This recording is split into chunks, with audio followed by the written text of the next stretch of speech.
I'd like to welcome everybody to our Watershed Talks this evening. My name is Christine Curry, and I am the Outreach Coordinator of the Iowa Division of the Izaak Walton League.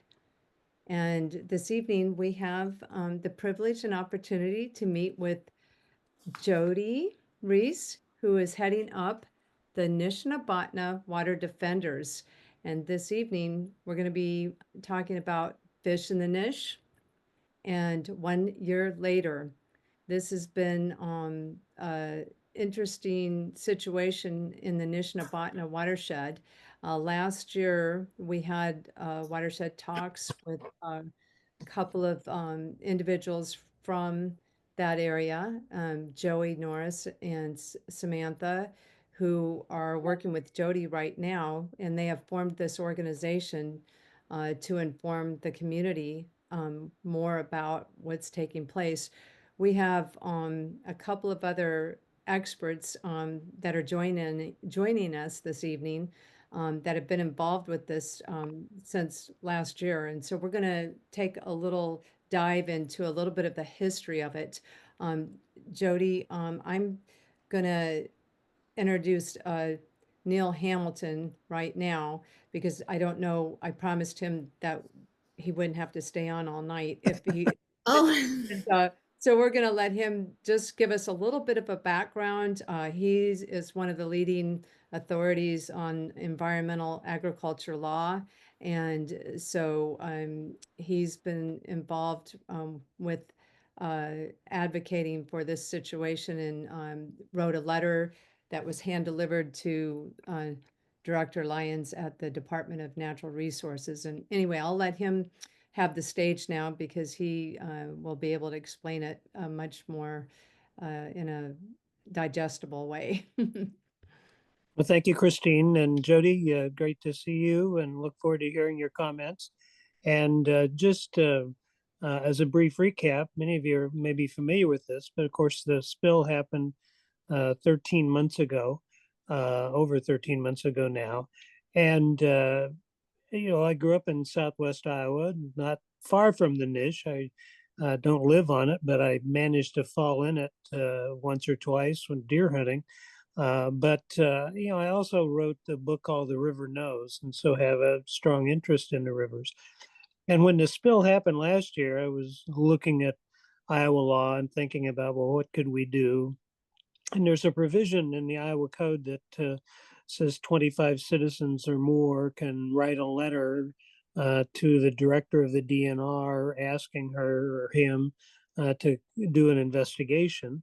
And of course, they were already investigating it, but I thought, well, this is a nice opportunity for us to actually write a letter and make sure the DNR knows somebody's watching, and also encouraged them to begin the investigation and to refer the matter through the EPC to the Attorney General's office if they thought it necessary to obtain stronger enforcement penalties, which are possible under Iowa law. And 60 some folks signed that letter over the course of a weekend, and I made copies and, as Christine said, hand delivered them out to the director's office and to the EPC members, sent them to them, sent it to New Co-op. Never received a reply from anybody, but this was about late April, I think, when the letter finally went out. But then, as most of you know, in the EPC meeting that happened in Ottumwa, I think the week of May 15th or 16th, they voted unanimously to refer the matter to the Attorney General's office. And that's pretty much where it's been sitting ever since. At State Fair time in August, I was walking through the Varied Industries building, and the AG's office has a booth there, and they have a form you could fill out and ask them to do something. So I asked them, well, I'd like an update on the investigation on the Nish. And later that afternoon, had a phone message from somebody saying that thanks for the note, but we can't provide any details, ongoing investigation. And they encouraged me to talk to the DNR. And at that time, I'd also been visiting with our colleague at Iowa Public Radio, who's shown a strong interest, and Jodi may talk about him coming to the meeting in Red Oak.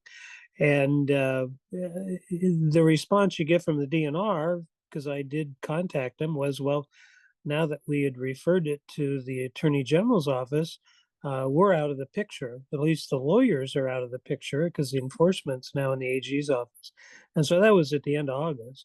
And I think I wrote an op-ed in the Register, if I remember right, at about that time, to the tune that sound you hear is Iowa sweeping the investigation about the spill on the Nish under the rug. And so here we are another 6 or 8 months later, and the rug's back in place apparently. And I don't know whether the sweeping's still going on. But of course, Jodi and her colleagues down on the river have had a couple meetings. I had the opportunity at the Celebrate Iowa's Nature Day on March 20th. I talked to Director Lyons, reminded her of my letter, and she said, "Oh, I'm aware of the letter." And I said, "Well, she needs to do something," the she being the Attorney General. And she said, "Well, as you know, it's in her hands." But I said, "Well, you know, it was your fish or our fish." And she seemed to be upbeat by the fact that the Fish and Wildlife Service have become involved. And some of you are aware that they've begun some type of a proceeding because of the Endangered Species Act impact on the pallid sturgeon in the Missouri. And it was her opinion that they would have significant power to order some type of restitution. But other than that, that's kind of the background. I think we're all, as Iowa citizens, concerned. I'll say the three things that the river knows, if the river could have spoken to it. One, it was entirely predictable because we have a very cavalier attitude in terms of how we store these products. Secondly, it could have happened anywhere. And, you know, we in central Iowa or eastern Iowa, where Dale is, you know, maybe take some comfort in the fact that it happened all the way down southwest Iowa on the Nish, but it could have happened on the cedar or the skunk or the Des Moines or the raccoon. And the impacts would have been much more severe, much quicker than what we experienced there. And thirdly, the river, I think, would have predicted that if this happened, no one was going to be able to come to its rescue. There was nobody on a white horse, at least at that time. And this is a wonderful segue to Jodi because she's getting ready to mount up a white horse. And the friends of the Nishnabotna Water Defenders and the model that they're finding with Jim and what he and his colleagues have been doing on the driftless, I think, are a good place for us. So we all have an interest. We can all hope that she does something. Clearly, she's jonesing to be governor at some point, and not Jodi, but I know maybe Jodi does. But speaking of our Attorney General, and at some point in the process, I would imagine that somebody's going to ask her if she's ever going to plan on doing anything about the Nish. The irony, of course, is, and this will be my final comment, in September, she led a group, you know, she's on this kind of round the clock grandstanding campaign, earning MAGA points, filing lawsuits and briefs. And she led a group of state attorney generals filing an appeal to the Supreme Court from a Ninth Circuit opinion involving the Puget Sound waterkeepers, and which she said that you know, she referred to these efforts of citizen suits as kind of green radicals and woke activists, and that this wasn't needed because we could trust the state and local governments to do an adequate job of protecting water quality. And I think it's at that point that we're kind of still looking for some type of evidence of that here in the state. But thank you, Christine, for the opportunity. I hope I didn't take too much time. That's a little bit of background that can set Jodi up and Jim and others. So That's fantastic. Thank you so much, Neil. We really appreciate your time. Thank you. So that being said, Jodi, I'll let Jim LaRue say a few words, and then we'll let you take the stage. Thank you. There you go. I'm really pleased that Jodi and others are getting this group together. It's empirically the case that when citizens become cut off from their water and use them less, that it reduces the energies of activists. And the assaults that the Nishnabotna has taken over the years has resulted in fewer citizens making full use of the water. And so it's exhibit A for the proposition that if waters can, which in Iowa, water by definition belongs to the people, it's the wealth of the people. Those are words in the code. But those who steal our wealth understand collectively that the strategy works most of the time. So to have a revived interest a year after the spill is great. And I don't think we should lose this opportunity when you have the largest fish kill in at least modern Iowa history, to let it serve as a symbol to the rest who are watching as to what can be done. It may be in the long run a bad mistake for the Attorney General to have ignored it. Sometimes these kinds of actions can be people can be marginalized because the actor, in this case, the Attorney General, will be doing something, but not enough. And then they'll say, well, we agree in principle. We just don't agree on the extremity of the remedy. Here, doing nothing speaks for itself. So there are causes of action in the law. There's also, I think, no shortage of importance of simply activism and making it visible. I compare the present moment to that we're on the cusp of a new civil rights movement in Iowa, and that is to protect a fundamental right to clean water. And any successful civil rights movement has involved legal strategy, but the rights of blacks to vote wasn't settled in the 1954 Brown versus Board of Education. That was just the starting gun. So legal strategy is important, but even more important are the activities of citizens and making the issue visible. And we stand ready to help in whatever we can from our distance, either by wisdom that we might have, maybe from our mistakes, or an active help. If you call us, we'll come. But I think it's terribly important that it's people indigenous, with Jodi and others saying, no, this is our river. We're taking charge. I think that's terribly important. And so we wish you well in this. That's fantastic, Jim. Thank you very, very much. And Jodi, I am super grateful that you have taken this on.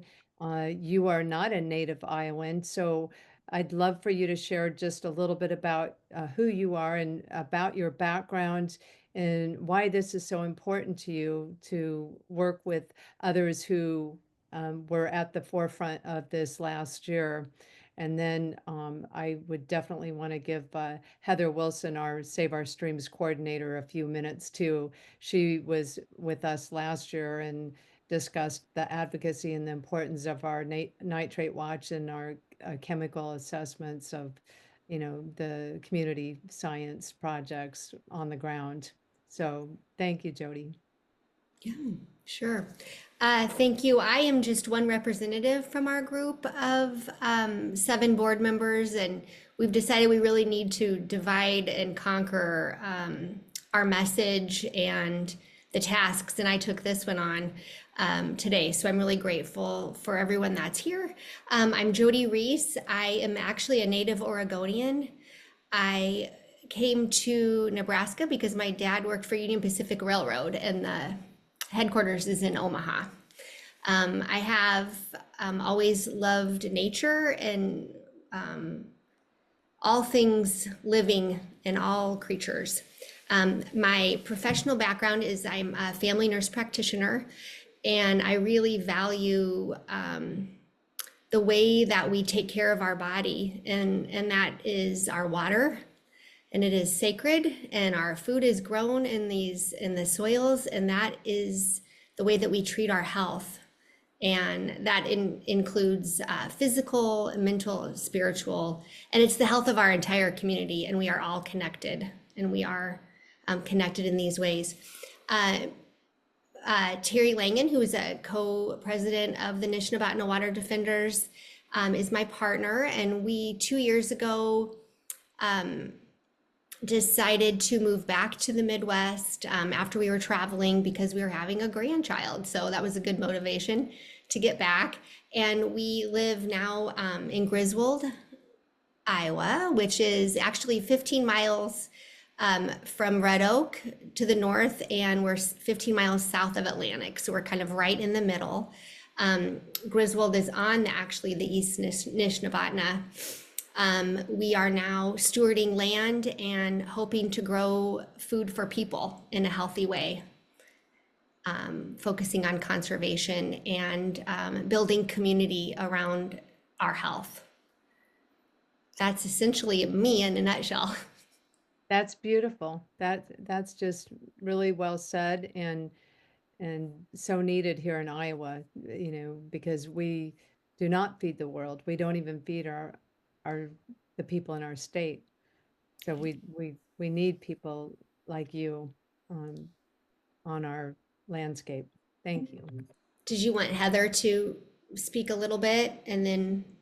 Sure, Okay. that would be great. Okay. Heather is our Midwest Streams Coordinator, and she's at the National Izaak Walton League office working remotely. So Heather, I'll let you chime in now. Thank you for being. Yeah, happy to hop in. It's great to meet Jodi in person, or well, not in person, but face to face. We've emailed a couple times, but I just wanted to hop on this evening to learn a little bit more about this burgeoning organization and kind of how we can support you. We being the league and specifically the Nitrate Watch program, which I manage. I think most people on this call have probably heard me talk about Nitrate Watch before, but in case you haven't, it's a community science program that the Izaak Walton League oversees and offers. It provides free nitrate test kits to anyone and then a place for them to report their data in a centralized way. So I think, and I've already equipped Jodi with some postcards. So if you haven't received those yet, they'll be coming soon. But I think it's just a great way to connect what everyone is seeing with their eyes, to something invisible, which is the nitrate that's actually in the water. It's easy to measure. And I know you're probably already, we have lots of data from like Samantha, who's out there doing the Save Our Streams chemical stuff. And she has a wealth of knowledge, it sounds like, too. So it just adds that extra oomph to like the advocacy and the communications that's already going on surrounding the lack of action. If we can connect the dots to the hard data, even though it's volunteer collected, it still speaks volumes. And I think if there's any way that we can support you guys, you have my email. We'll be happy to help. That's fantastic. We appreciate your work so much, Heather. And as the outreach coordinator for the Iowa division, we are amplifying the voice of our Nitrate Watch program and our Salt Watch program. Super important. They're 50-year-old programs, well, for a long time. And several of them have been very successful. And we talked a little bit about that the last time using the Save Squirrel Hollow group in Greene County. They have more data points in than almost any other voluntary group. And because they have significant data in there, they've been able to actually see trends of when it rains, that the nitrate spike and get some of those baseline levels. And then when they do have issues, they can see now there's actually there's a method to the madness with what they're seeing in the National Hub database.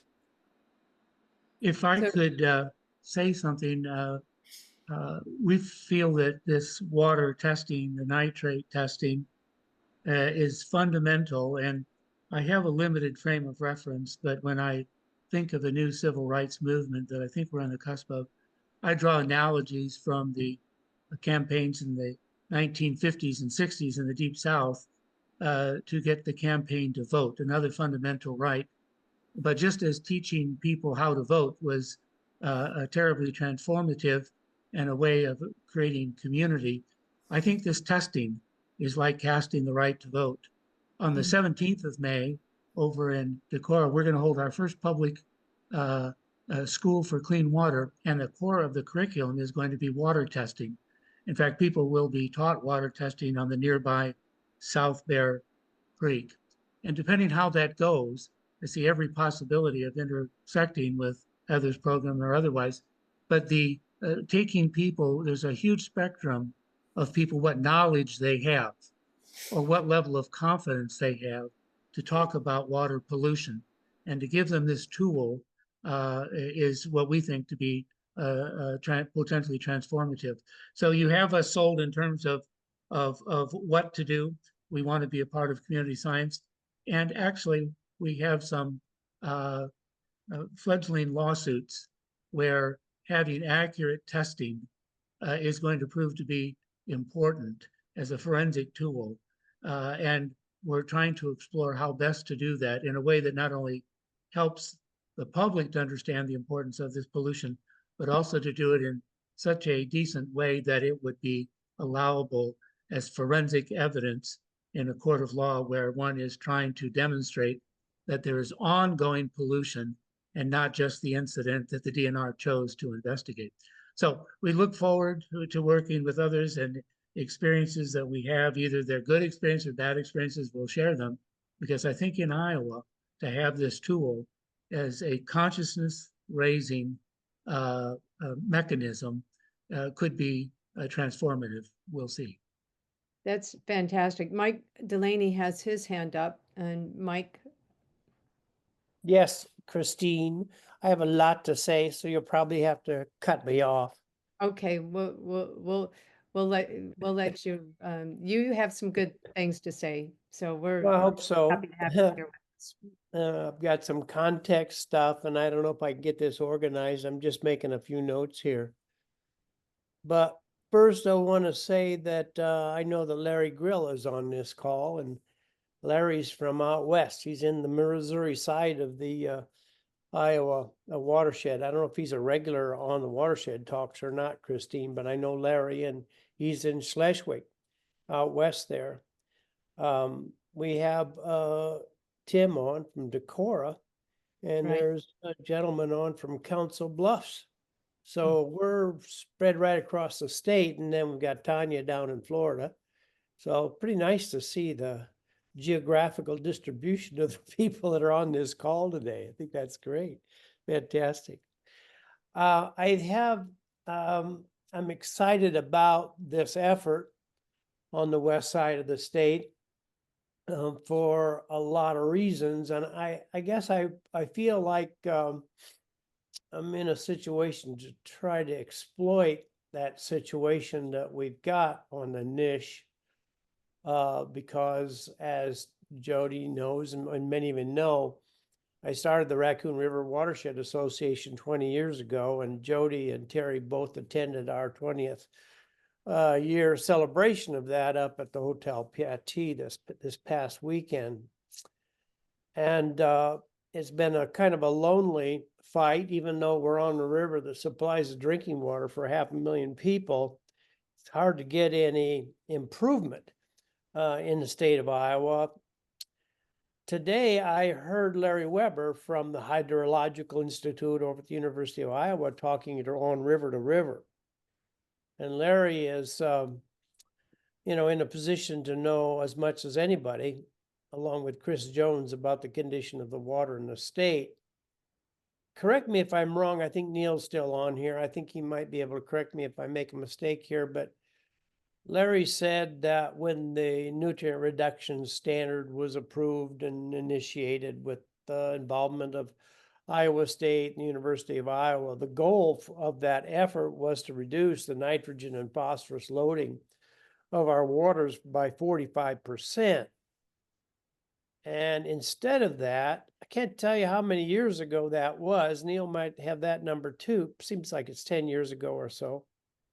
Larry said today on the radio for everybody to hear that our nitrogen pollution is up 100% since that initial goal was established of reduction of 45%. So all of the opponents of clean water and all those people involved in polluting and making excuses for our water condition want to talk about all the wonderful thing that's being done on the landscape to reduce nitrogen pollution, but they never, from day one, I kept asking, what about the consequence? What about the results? What about the dependent variable here? You're talking about practices on the land. You're talking about edge of field and blah, blah, blah, and all of this, whatever positive stuff they can come up with, whether it be wood chips or buffer strips, to come up with some positive numbers. But the overall numbers are very negative. It's not a good picture. So the idea of testing is very important. However, it looks like the University of Iowa effort to test our program, which Chris Jones facilitated before he got pushed out of the University of Iowa, is possibly going to be terminated because of a lack of funding. So all these real-time monitors that have been put in place by the Hydrological Institute are about ready to be shut down in order to make sure we don't know about the measurement of what is supposed to be happening in the state with regard to nitrogen pollution. Tomorrow, there's a gathering at the Harkin Institute. We're talking about the health of Iowa people and the quality of our water. So thank you, Drake University and Harkin Institute, for keeping the focus on this issue, while it seems like everybody from the feds on down, right straight through all of our political institutions and even our universities, are trying to put a lid on our understanding of the relationship between water quality and Iowa's health.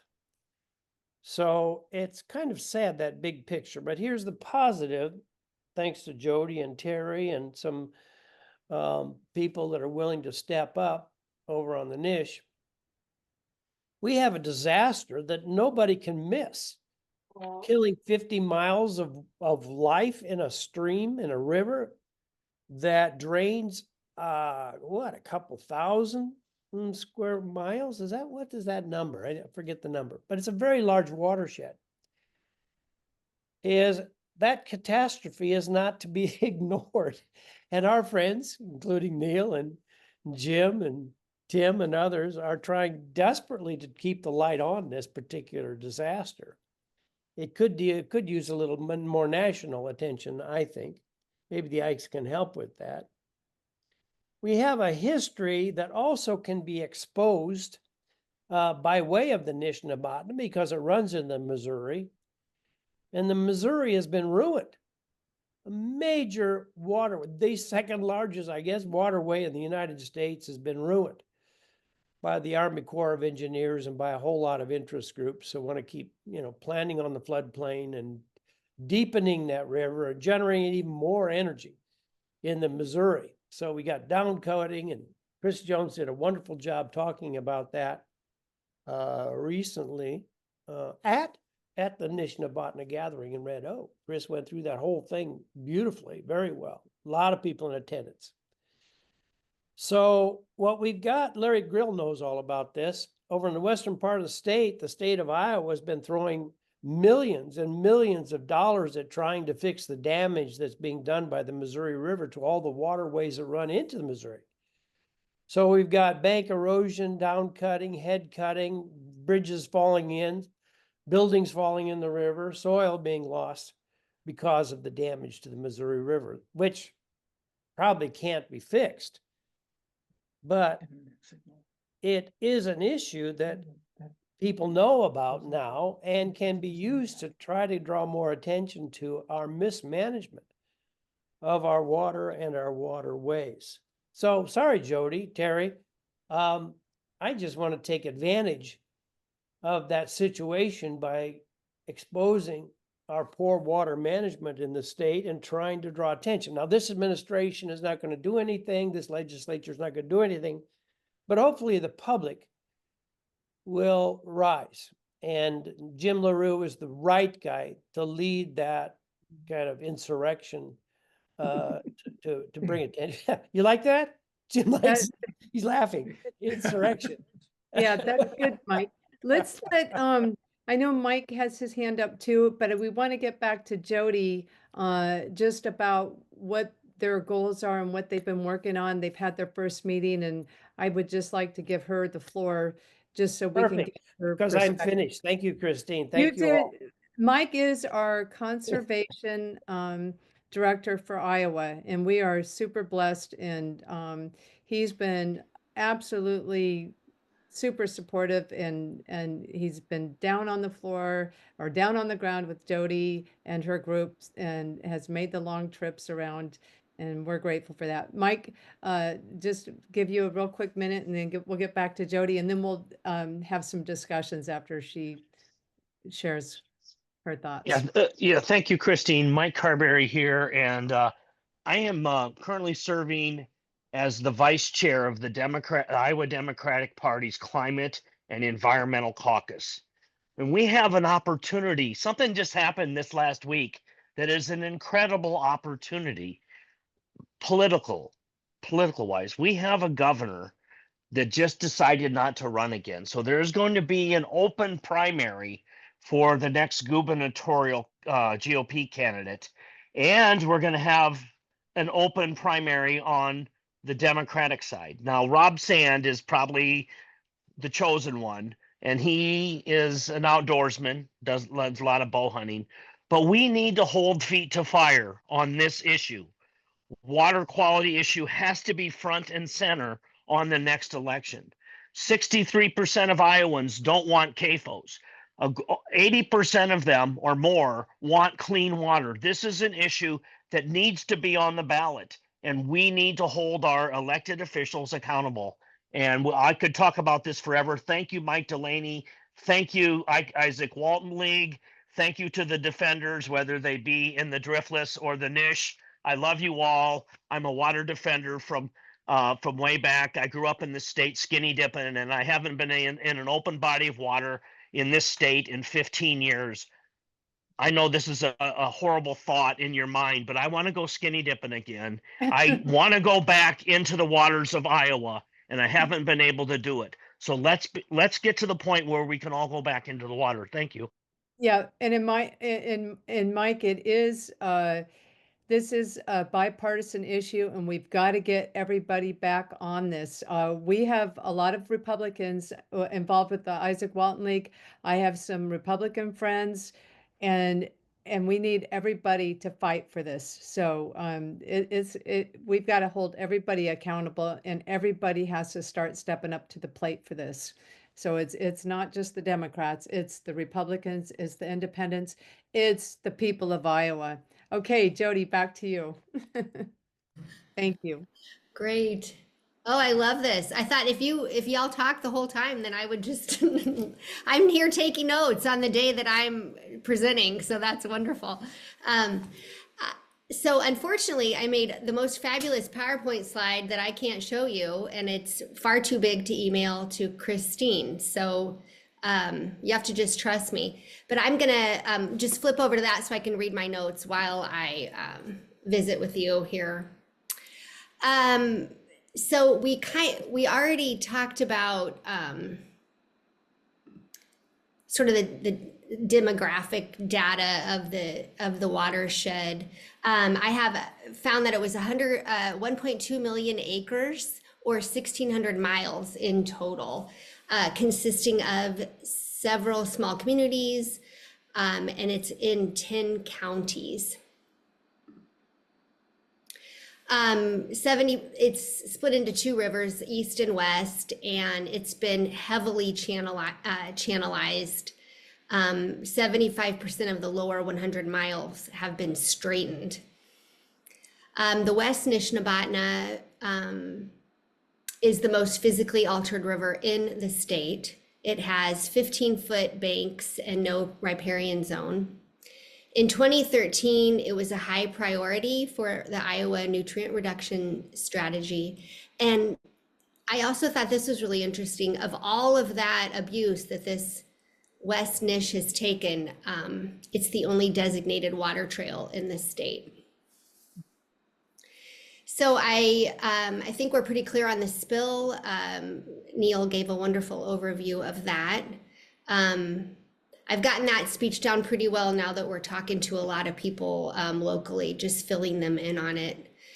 Just a quick aside, yesterday I was planting trees and we have chickens, and I'm digging the hole for the tree, and the chickens, who really pay no mind to me, just like, I don't know if they sensed the soil was exposed, they came over in a total frenzy, all over each other, in my way, all over, looking for any little nuggets. And I was reflecting on what I was going to talk about today, and I thought, I wonder how much like these chickens we kind of are. So, and there's hope, because they left me alone after they got their little worms and whatever they wanted out of the hole.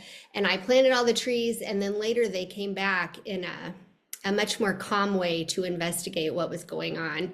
So I kind of was thinking about this spill, and it got a lot of attention, national news, New York Times, and people were really outraged, and we still are. There's a group of us, as evidenced by this meeting, where we don't want it to lose momentum, but what happens is life goes on and other things happen, and we need to keep the spotlight on this. So not unlike my chickens, who then later mosey back to see if they could find any nuggets, that's kind of how I want this to go.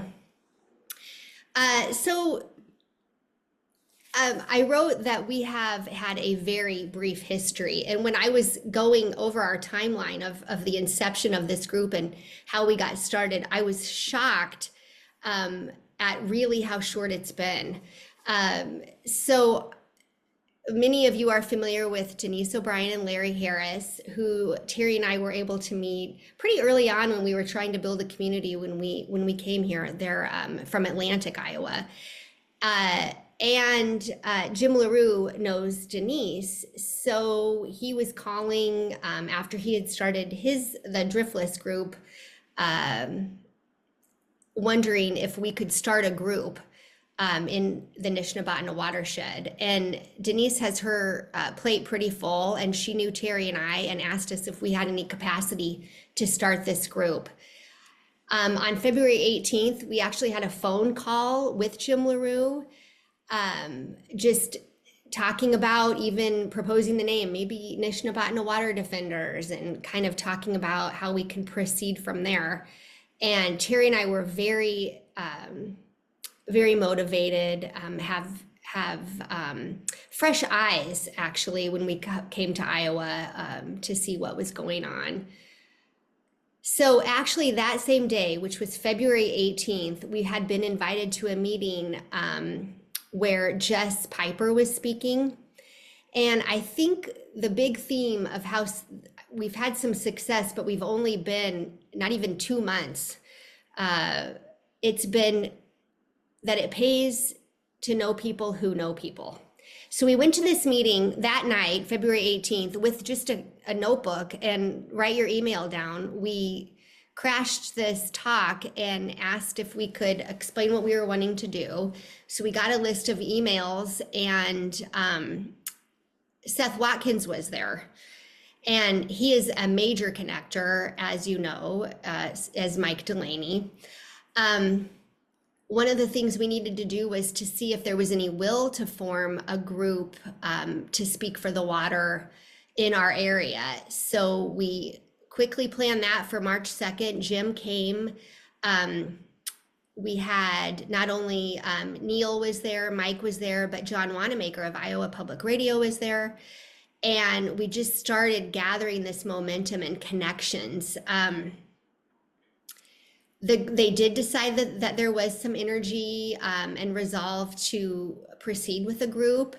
On March 12th, 10 days later, Terry and I buttered up some people that we thought would be good on the board with dinner and wine, and they all agreed.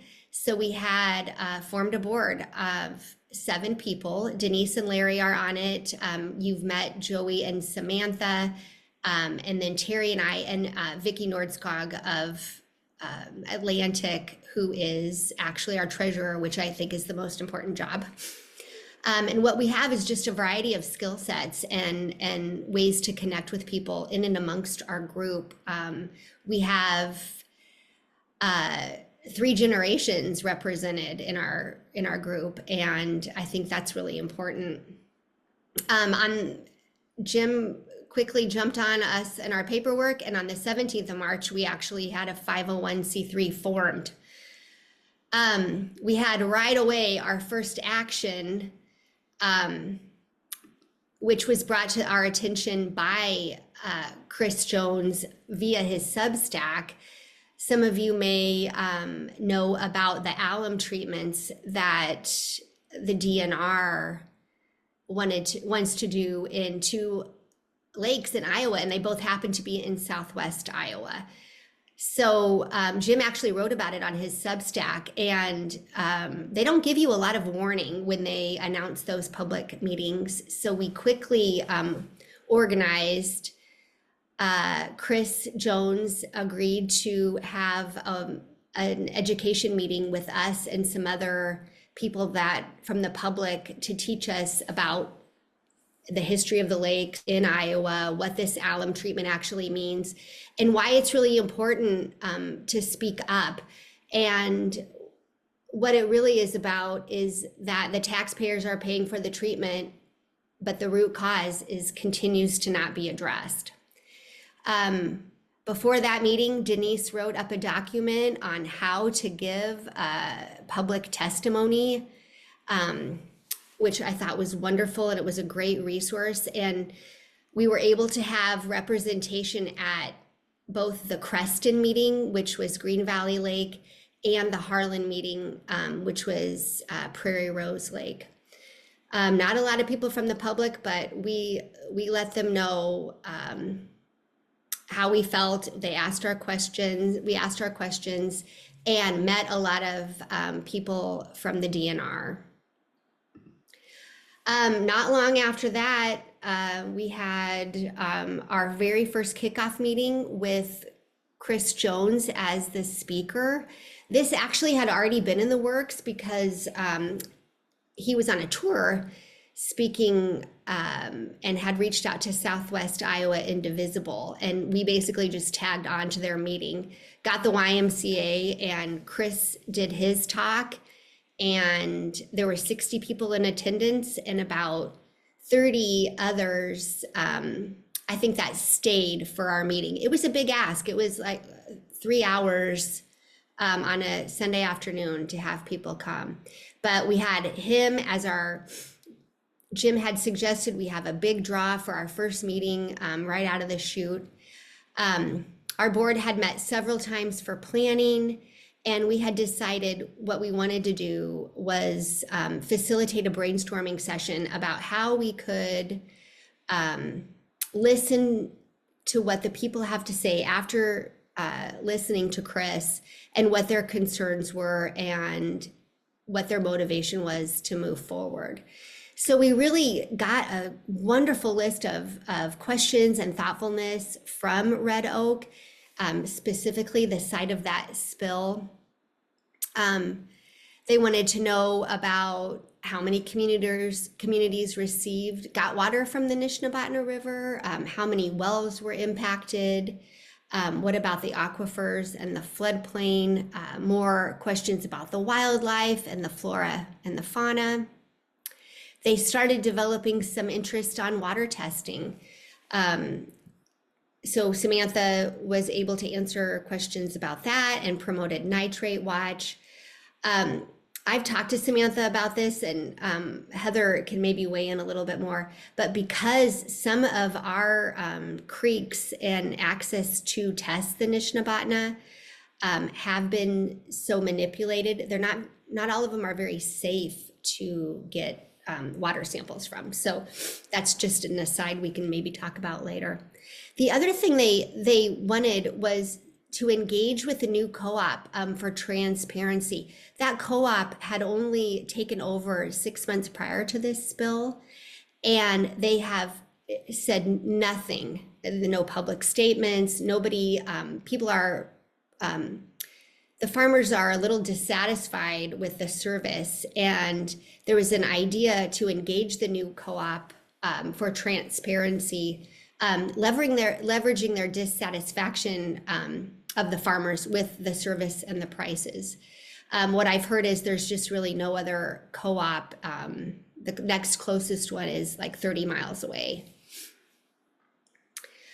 We'd already had a couple other events planned, like Mike mentioned. Terry and I were able to attend the Friends of the Raccoon River anniversary, which was really wonderful because between emailing and networking prior to that, there were a lot of familiar names of people that I got to match the face with the name at this gathering. And I was really, really grateful for that.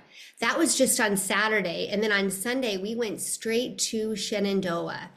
What had happened was at that very first meeting, way back when we just brought our notebook on February 18th, we met some people, a woman specifically that said she'd be willing to sponsor us. Could we come to Shenandoah and talk? Shenandoah has been suffering from water shortages, and she was able to arrange a session there, and we said yes, that we would come. So that was actually just Sunday. And one of my takeaways from having like the Red Oak meeting and then the Shenandoah meeting is that every community is overarchingly concerned about water, but the issues that they experience with their water can really vary. So one of the things that Terry was so great at doing prior to this meeting was he contacted the city water manager of Shenandoah, who was really generous with information. And he was saying that when they first started with the wells, the 9 wells that they're in, apparently above the pump, they had initially 7 feet of water to use, and now it's down to 35 inches of usable water, and that's due to drought. He ran through the extensive list of testing that they do and stated that in the drinking water in the city, they have 2 to 3 parts per million of nitrate in the water. The other big issue in Shenandoah specifically is in 2007, there is an ethanol plant there called Green Plains. And Green Plains has a bulk use permit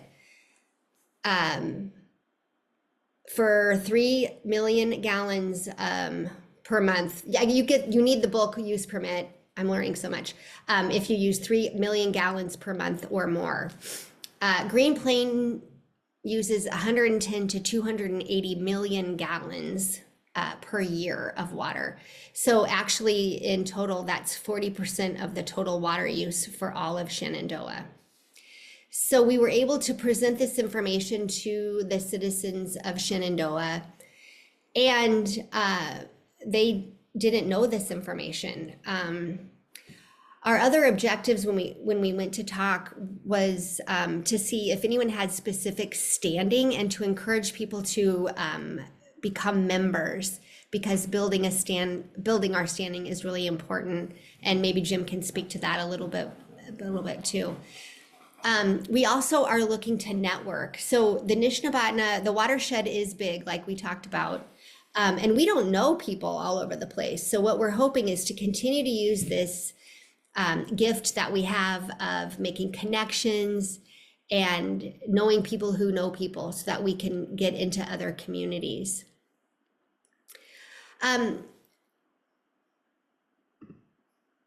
One of the things the city water manager offered was a tour. So out of that listening session, we offered that people could go on this tour. He said he could take 10 people. We discovered that the Wabash Trace goes through Shenandoah and through a park called Rapp Park. And so that could possibly be a place for events, places to test. They had some questions about irrigation and how that affects the runoff and also the water quantity. It seems like the more we learn, the more we know we don't know. So that's really great. But I love that people are thinking.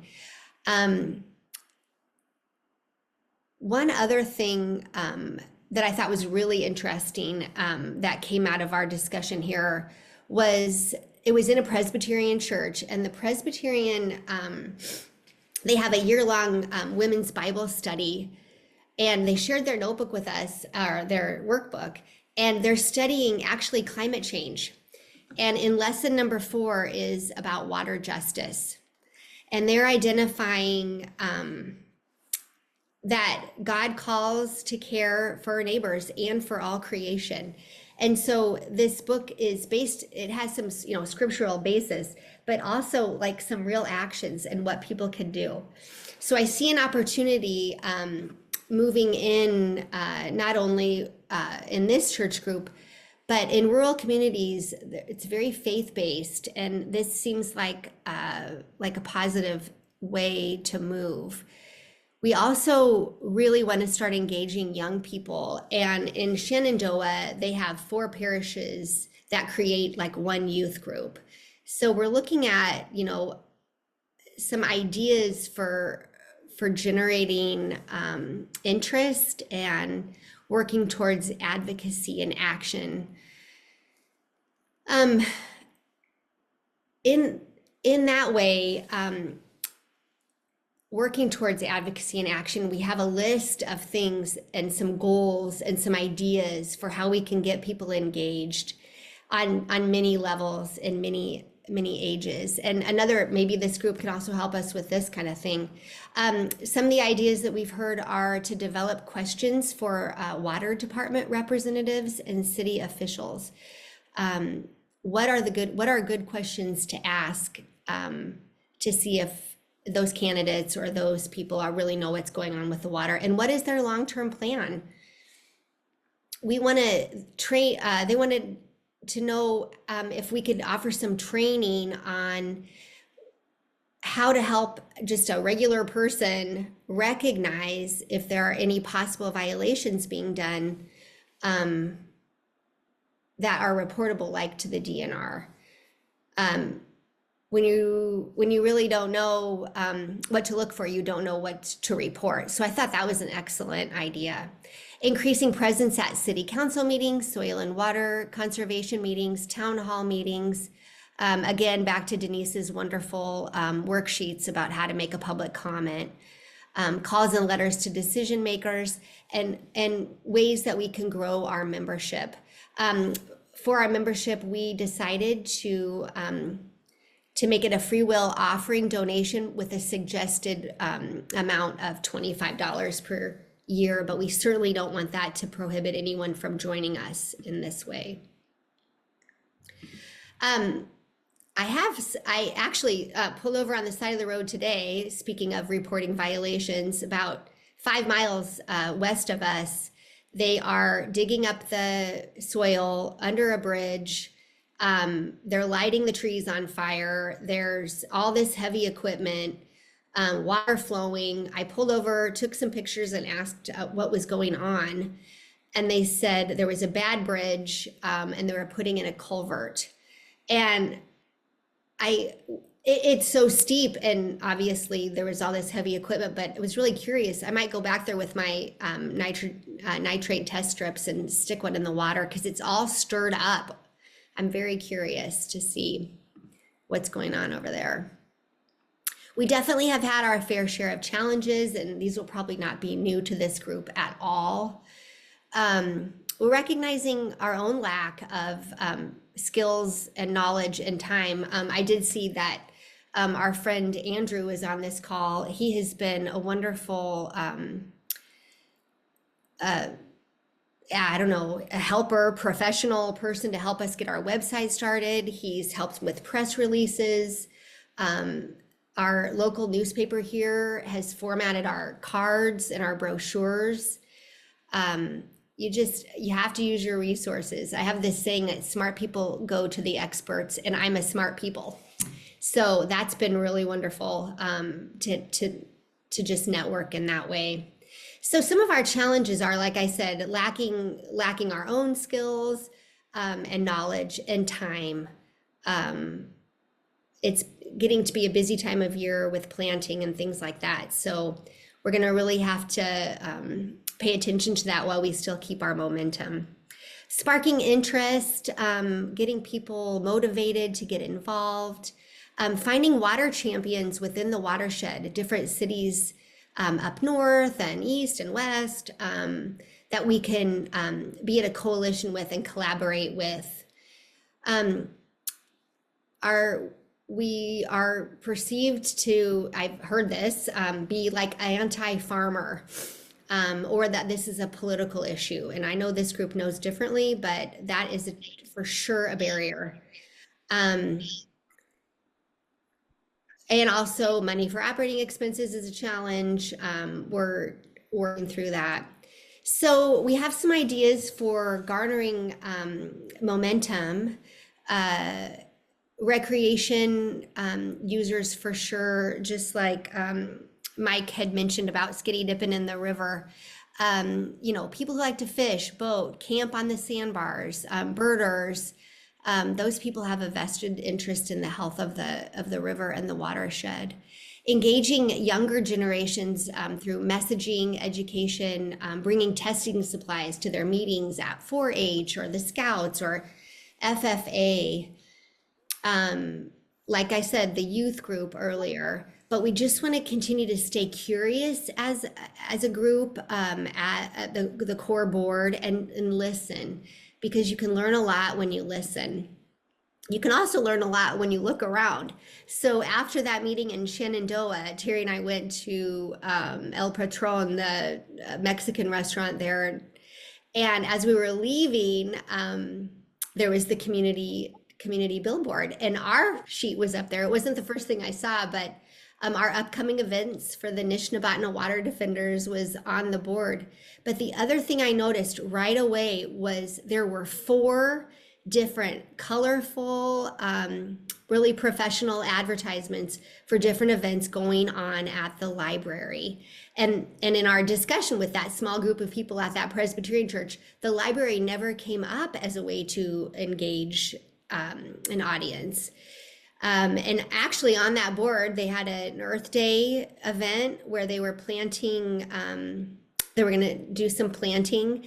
And then another one where they were learning about soil and how soil filters water. So there's definitely some opportunities there. It sounds like the library is really active, and I love that.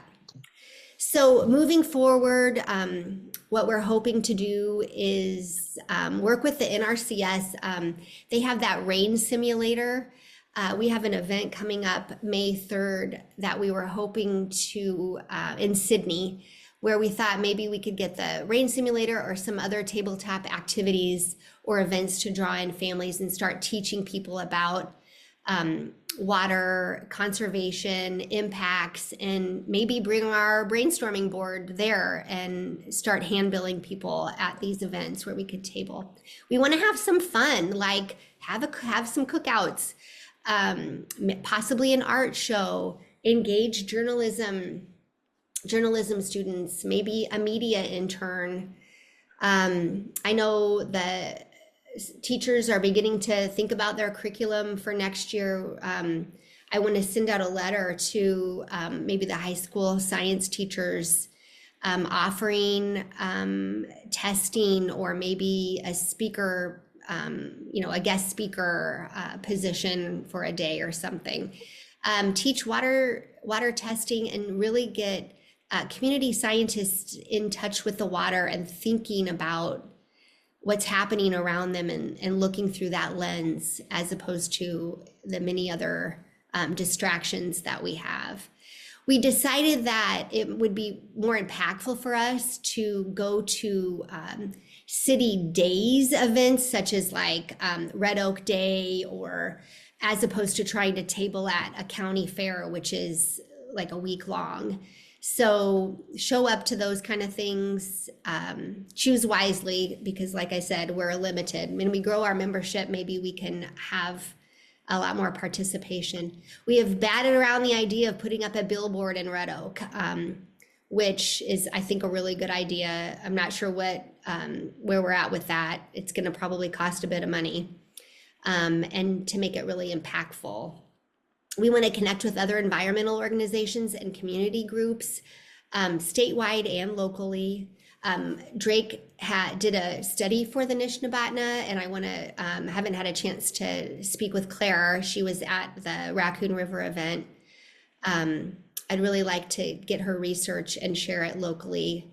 The fish are back in the Nishnabotna. They said they found that they were smaller and actually more pollution tolerant, and that doesn't sound great to me. We're going to share the well testing resources, maybe some paddling events, anything like that would be really great. Next up, we have April 22nd, which is Earth Day. We are going to organize just an event for cleaning up the Red Oak Creek, which is where Joey, who is a Red Oak, Joey Norris on our board, a Red Oak native, said that's where everybody knows where to go, and that's where people hang out when it relates to the river. So we're going to do something there. I told you about the Sydney event. Peace, Love, and Mushrooms is an art festival. I'd really like to attend the clean water school that Jim talked about, or send some people to go. And we have many, many more things coming. It's pretty overwhelming how many people we've been able to connect with just in the less than 2 months of time that we've even been organized. We had to print a whole new round of brochures, which is wonderful. These are good problems to have, and we want to stay curious and stay motivated, because this issue I can't think of really a much more important issue. So. Wow, Jodi, that's amazing. We are so lucky to have you in our state of Iowa. This is just a real blessing, really. And I know I'm not the only one that's grateful for this. Dale Braun, our president of the Izaak Walton League, and also he's actually the national chair as well. I'm sure, he's pleased to see this activity, because that's what we're all about.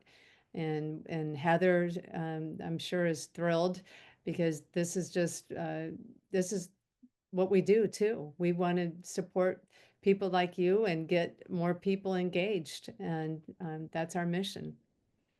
Would anybody like to make a comment, or does anybody have any questions for Jodi or Jim or Heather or anybody else on our Zoom here before we close out?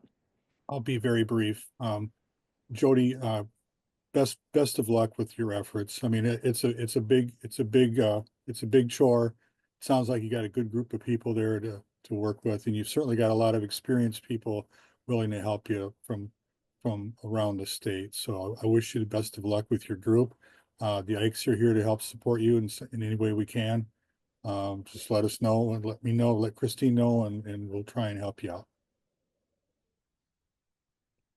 That's great. Thank you, Dale. And I know Mike Delaney, he can hardly wait to say a few more words, and we're grateful, Mike, because I know you want to say a few things. Larry Grill is on this call. I really hope that Larry and Jodi and Terry can interact. Larry's a wonderful writer.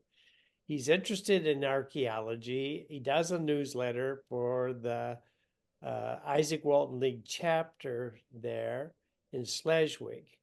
And his pal has been on the national board. So there's some power there still, I think, in Schleswig. You mentioned, this is way off the subject, but I really want to pursue it. The Wabash Trace. Wabash River, there's a Wabash branch of the Potawatomi. The Potawatomi crossed the Nishnabotna there at Lewis, and they ended up in Potawatomi County. The history out there is phenomenal for me. I'm so excited about all the history of the area that I know so little about. And then you've got the Luss Hills, which we all think needs to be celebrated, promoted, enjoyed, and understood. So a lot to do out west. Jodi, you're just going to have to parse things out, divide up the labor, and focus so that you don't, ruin yourself. And and Terry, because there's so much on your plate. But we're here to help, aren't we? You've got a good team. Yes, Yeah. thank you. That's fantastic. Anybody else before we close out this evening? Everybody's been super generous with their time. We're super grateful that you've taken out this evening to be with us, each and every one of you. We know that there's a million distractions with all kinds of other activities going on. So we appreciate it, and thank you so much. And thank you, Tim, too. You're doing, we're just thrilled to have everybody on here. If I could say just a couple points here.